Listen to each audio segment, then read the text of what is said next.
सो हाय शफक, सबसे पहले Falak, sorry I am so sorry. Hi Falak, क्या कहना चाहूँगी, कैसी जर्नी रही और क्या एक्सपीरियंस मिला है आपको? जर्नी बहुत अच्छी रही और बहुत खूबसूरत एक्सपीरियंस मिला है। मैंने कभी नहीं सोचा था कि ये शो करूँगी और ये शो करने के बाद मैं इतनी खुश होने वाली हूँ कि इतना पॉजिटिवली आएगा सब मेरे आगे, तो बहुत खुशी है। एक लाइफ में जो चीज़ खो रही थी, कुछ मिसिंग हो रहा था, वो मिल गया है इस शो के बाद। और thanks to the team, to the show, Bigg Boss कि मुझे वो अपॉर्चुनिटी दी और मुझे इतना अच्छे से एक्सेप्ट किया। शफक, सॉरी फलक, आई एम सो सॉरी फलक, जब आप घर में गए थे तब आपने कहा था कि आप अपनी रियलिटी बताने जा रहे हो।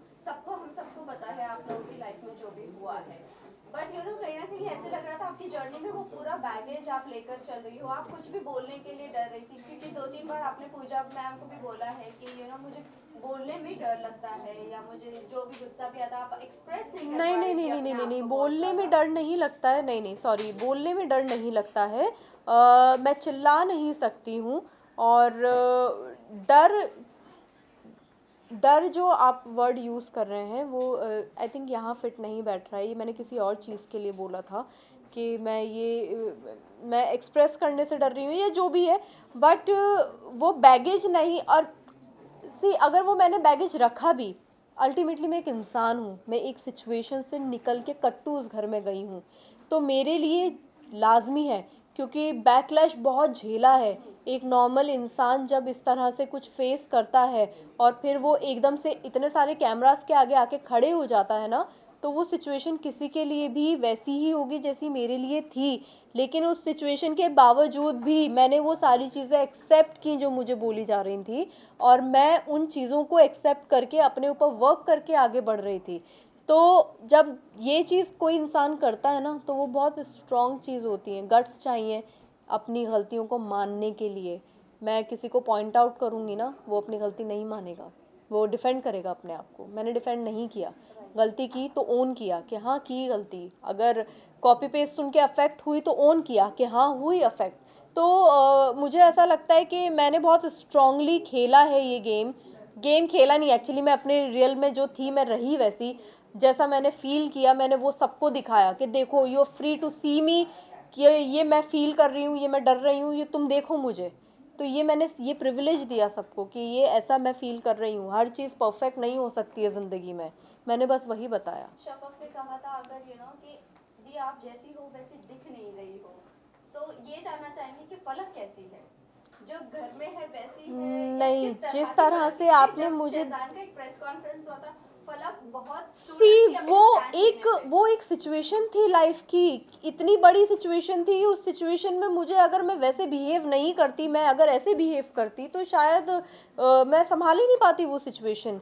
लेकिन इतना कोई बड़ा, मतलब घर में मेरे साथ हादसा नहीं हो रहा था कि मैं उस तरह से चिल्ला के पढ़ूंगी किसी पे।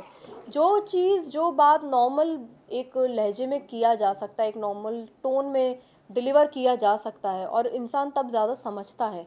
क्या मेरे वो प्रेस कॉन्फ्रेंस में चिल्लाना समझ पाए थे लोग? नहीं समझ पाए थे वो, लेकिन मेरा रिएक्शन था वो, तब का मेरा रिएक्शन था, उस सिचुएशन को लेके मेरा रिएक्शन था। अब का रिएक्शन जो था ये इस सिचुएशन के लिए था। मेरा यहाँ पे उस तरह से रिएक्ट करना बनता नहीं था। मैं पागल दिखती अगर मैं वैसे रिएक्ट करती।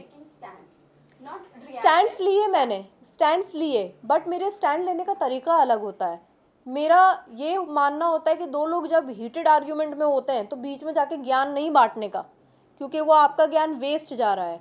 जब वो दोनों ठंडे थे, पहले उनको अलग लेके जाओ, उनको ठंडा करो और फिर बात करो कि ओके क्या प्रॉब्लम हो रही है। तो ऐसा नहीं है कि 1-on-1 मैंने किसी से स्टैंड नहीं लिया। अगर मैंने स्टैंड नहीं लिया होता तो मैं शायद 5 हफ्ते तो टिक के बिल्कुल भी नहीं आती। मैं दूसरे हफ्ते में ही बाहर होनी चाहिए थी, और नॉमिनेट भी हुई हूँ मैं, हर हफ्ते नॉमिनेट हुई हूँ मैं। तो अगर मैंने अंदर वो सर्वाइवल किया है तो कुछ तो किया होगा ना, कि मैं अंदर रह के आ गई हूँ 35 दिन। तो ऐसा नहीं है कि स्टैंड नहीं लिया, बस हाँ मैं चिल्लाई नहीं किसी पे, मैं बीच में नहीं बोली दो लोगों के। जब वो अलग हुए हैं तो मैंने अपना एक पक्ष रखा है और लोग उस पर अग्री किए हैं उस घर के अंदर। तो बस मैं अपने इसमें यही बोलना चाहूँगी। आशा आउट होना कितना सही है जबकि वह आशिका सेफ हो गई? आपने अपने सवाल में खुद जवाब दे दिया। मेरा आउट होना कितना सही है या नहीं है, बट ठीक है। घर के लोगों का फैसला था ये लोगों का, जनता का फैसला नहीं था। अगर जनता ये फैसला लेती तो मैं एक्सेप्ट करके बहुत थोड़ी सी और मैं डिस्टर्ब हो जाती शायद कि यार मैंने मतलब लोग मुझे पसंद नहीं कर रहे, फिर वो एक थॉट आता। बट ये घर वालों की तरफ से मेरे नाम जो लिए गए हैं तो मुझे कोई अफसोस नहीं है, मुझे कोई हैरानी नहीं है कि इस तरह से हुआ है। और आई थिंक मेरे हिस्से का जवाब सलमान सर उन लोग को ऑलरेडी दे चुके हैं और अब मैं फ्री हूँ, मैं नहीं सोच रही हूँ कुछ भी ऐसा जो नेगेटिव हो। और आई एम पॉजिटिव इनफ ये सारी चीज़ें डील करने के लिए इन चीज़ों से। अच्छा, डील करने की बात से याद है कि एल्विश और अविनाश की काफी घर के अंदर लड़ाई हुई थी, तो उस वजह से अविनाश काफी ट्रोल हुए। आपने भी ये कहा था कि जब एल्विश डिक्टेटर बन रहे थे तब चेयर पे बैठ के आपका एक टास्क था जो कि एल्विश के पीछे रिपीट करना था। उसमें मुझे पसंद है एल्विश, मुझे पसंद है, ये बात आप कहीं ना कहीं वो चीज को इग्नोर कर रहे थे। लेकिन बात यहाँ पे भी आई थी जब अविनाश मुझे पसंद है तब आपने उसको एकदम ओपनली कहा था। नहीं, तो गलत है। रीडिंग सही करके आओ अपनी। नहीं, एल्विश पसंद है। एक तो पहली चीज मैं वो टास्क कर रही हूँ एल्विश को परेशान करने के लिए, ठीक है। और दूसरी चीज मैं अविनाश को पसंद करती हूँ या प्यार करती हूँ कैसे एकदम से बोल दूंगी। मैं यहाँ आप लोगों के सामने नहीं बोल पा रही हूँ, मैं वहाँ उसके सामने नहीं बोल पा रही हूँ, मैं टास्क में कैसे बोलूँगी। फिर मैंने देखा कि पीवी मुझे देख रही हैं और सब मुझे वहाँ पे बैठ के बोल रहे हैं यार करो ना दी, करके ख़त्म करो ना यार, अच्छे से कर दो टास्क। तो फिर मैंने बोला कि हाँ है, चल आगे बढ़ अभी। आपने काफी ही लेट बोला, काफी बाद में बोला था कि हाँ, Exactly. एल्विश पसंद है करके।